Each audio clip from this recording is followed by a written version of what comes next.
An old man with dementia is nothing but a burden, I thought.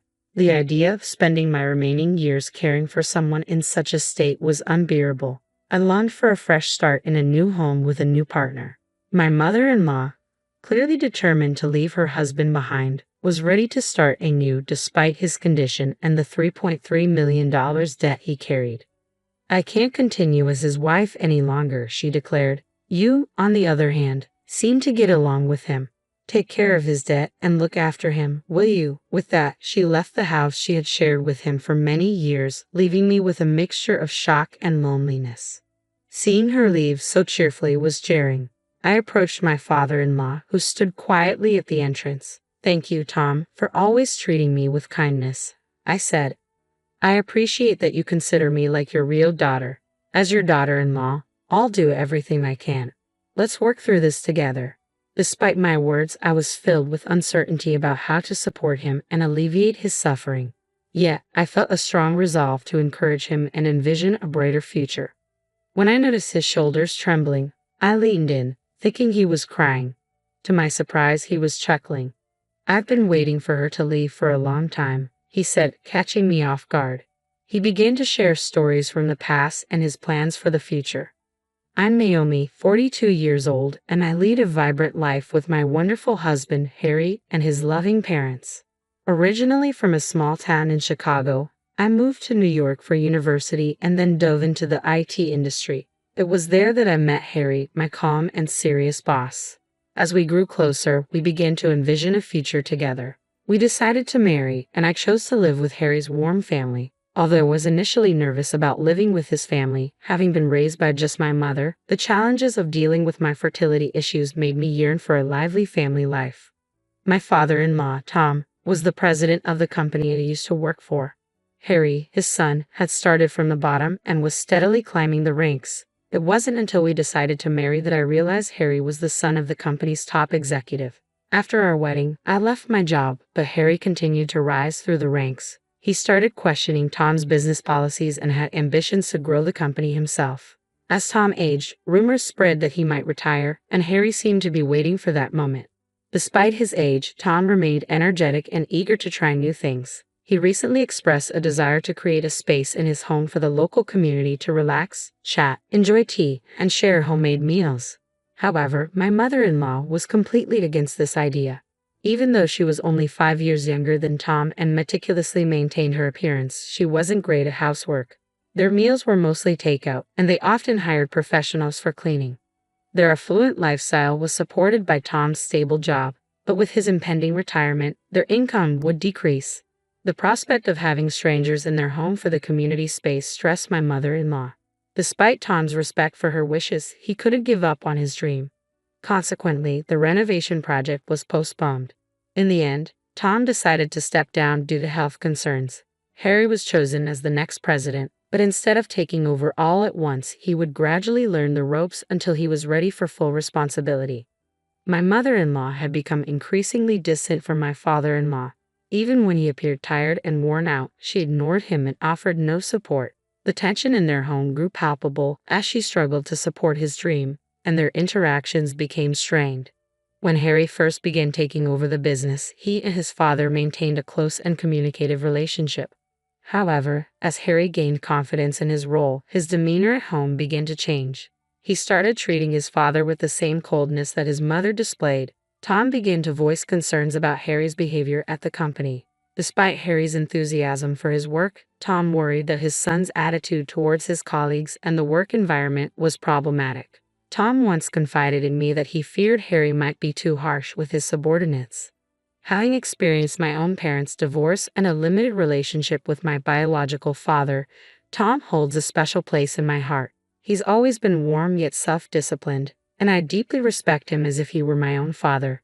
He also cares for me and has started to share his thoughts and feelings with me, which has made it all the more painful to witness the growing distance between him, my mother-in-law, and Harry.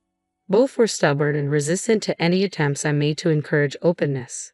Then, one day, my mother-in-law suggested a family meeting. She proposed selling their current house and building a new one. I was intrigued by how the family would respond. There's an old house for sale next door, she said. It's a bit dated, but with some care and attention, it could become a beautiful home. We could even create a lovely space in the garden for everyone to enjoy." Her enthusiasm was a refreshing change from her usual reluctance. Tom's eyes lit up at the idea. "That sounds wonderful. We could definitely make a space in the garden for everyone to enjoy." Harry smiled and said, "If it makes you happy, I'm all for it." And so, plans for the new house began, with my mother-in-law taking the lead on the project. When I inquired about the progress of the new house, my mother-in-law confidently told me to leave it to her and not to interfere.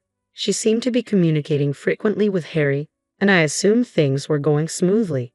However, I was stunned when I received shocking news. My father-in-law had accumulated a debt of $3.3 million. Despite his reputation as a seasoned business figure with substantial investment experience, his calm demeanor had concealed the scale of his financial troubles.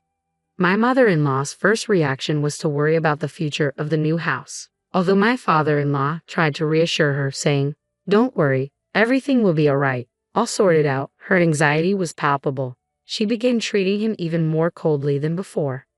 One day, while I was washing dishes in the kitchen, I overheard a hushed conversation between Harry and my mother-in-law.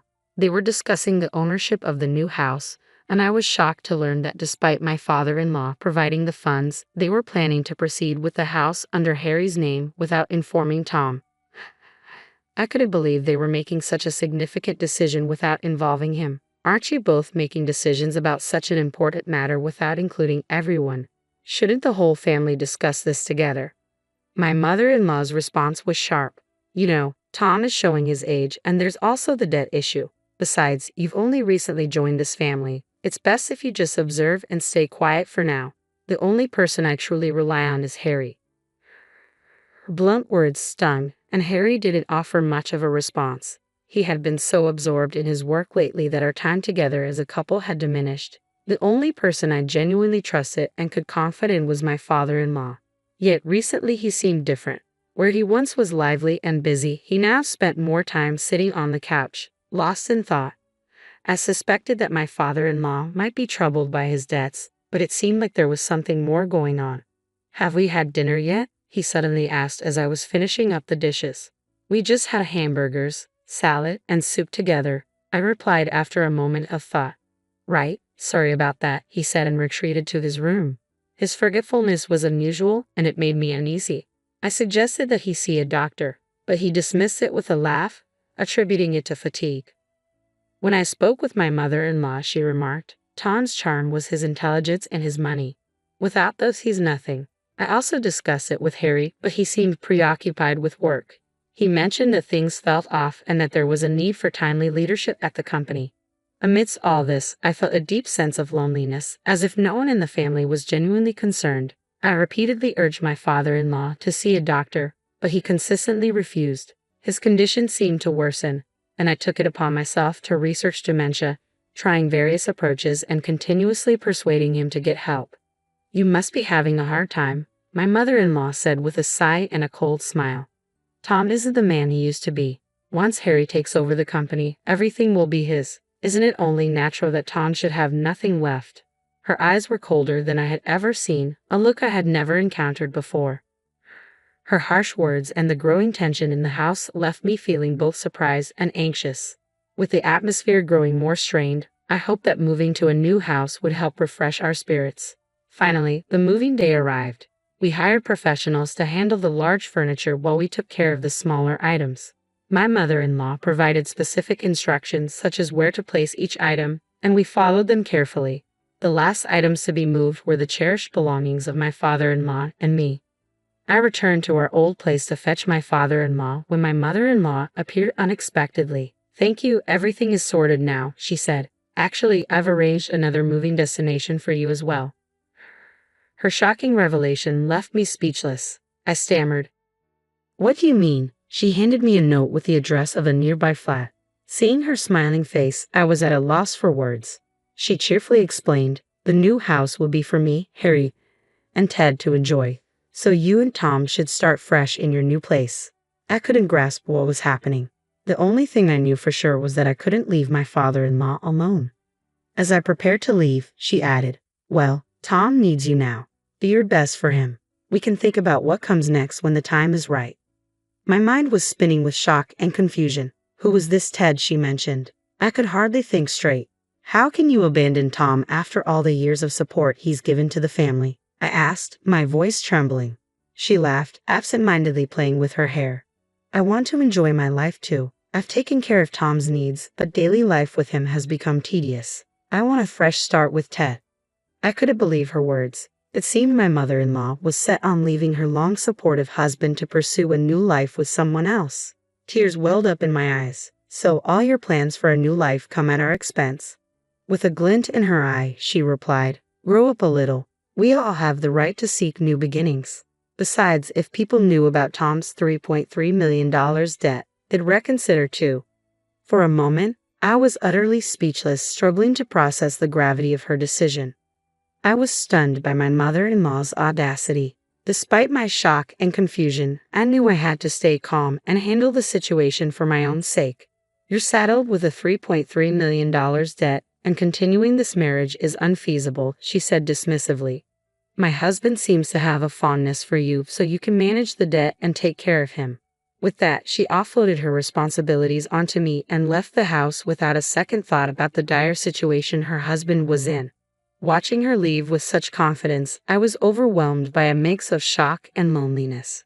After she departed, I approached my father-in-law, who stood dejectedly at the entrance. Tom, thank you for always being so kind to me, I said softly. I'm honored that you see me as your own daughter. I promise to do everything I can as your daughter-in-law.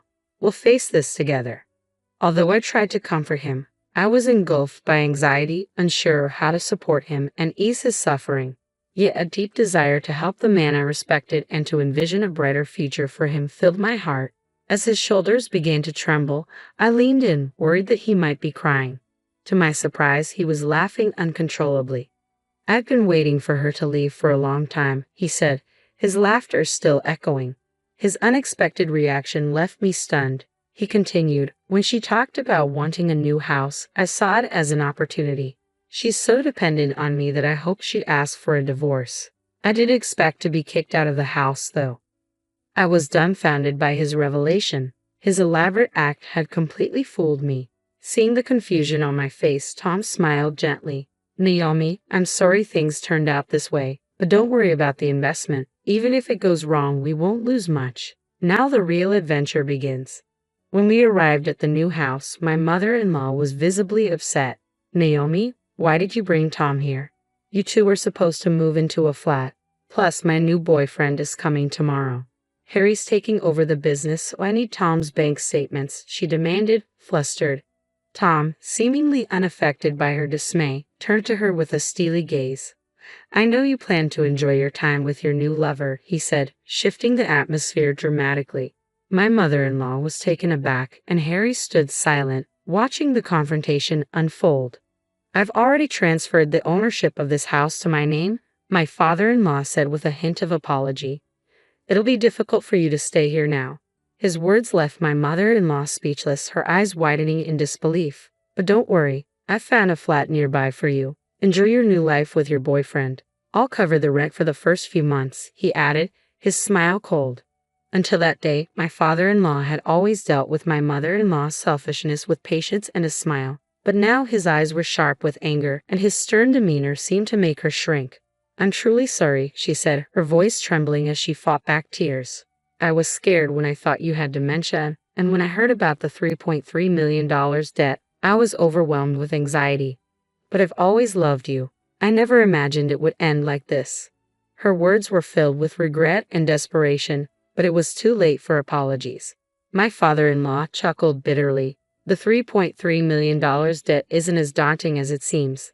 I married you for your vibrant spirit, not for your money. It's clear now that love isn't in your heart. I want to spend my remaining years in peace, and I don't want you here anymore. Please leave. Without even looking at her, he asked her to leave. Harry, stunned, gathered my mother-in-law's belongings and placed them by the door. He didn't want to abandon her, but seemed to be trying to make amends with his father, perhaps to protect his own interests. What are you saying, Harry? Are you leaving me behind? Help me. Forgive me just one more time, she pleaded, tears streaming down her face. Ignoring her cries, my father-in-law and Harry walked into their new home. Her heartbreaking screams echoed in the tense atmosphere, but I followed them inside. Later, Harry made desperate attempts to reconcile with his father, but his work attitudes and interpersonal issues proved problematic. The company had another promising successor who had been performing well, and responsibilities were gradually being handed over to him. Consequently, my father-in-law entrusted the company to this new successor and stepped down as president. Harry, who had assumed he would naturally take over, was deeply shocked.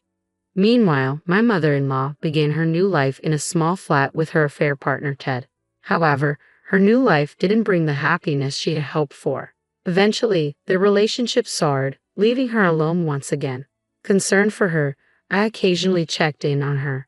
Her current state, far from her once glamorous days, was lonely and hard to witness. In contrast, my father-in-law and I began building a community space in our area. He provided the financial support, while I worked diligently to create a welcoming environment.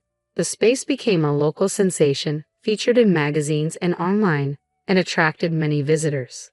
Riding this wave, we established an organization and expanded our activities. Harry, having left his previous job, now participates in our efforts. He used to be quite prideful, but through interactions with diverse people, I hope he becomes kinder and more compassionate. Together, we aim to fulfill Tom's dream and strengthen our community bonds, looking forward to many joyful days ahead.